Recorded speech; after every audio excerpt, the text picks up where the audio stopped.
যে যত চুপ থাকে সয়ে যায়, অত্যাচার হয়, তার উপর একটু জুলুম হয়, কিন্তু দিন শেষে জয়টা তার নামেই চলে আসে। কারণ কি? ইন্নাল্লাহা মাআস সাবিরিন। ধৈর্য যে ধরবে, রবের রহমত তার সাথেই থাকবে। একটু খেয়াল করে দেখবেন, আপনার ঘামগুলা কিন্তু কখনো চোখে আসে নাই।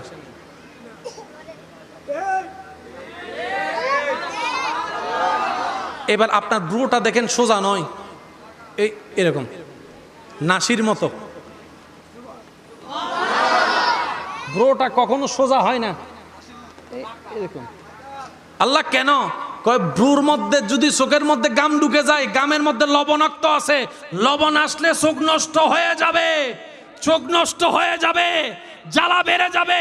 বান্দা, তোর চোখের হেফাজতের জন্য আমি ব্রোর ব্যবস্থা করেছি, একদম নাসির মতো করে আসবে ঘাম, এইভাবে লেগে লেগে লেগে লেগে লেগে লেগে চলে। তিনি আমাদের রব্বুল, এই তো মাশাআল্লাহ, তিনি আমাদের রব্বুল।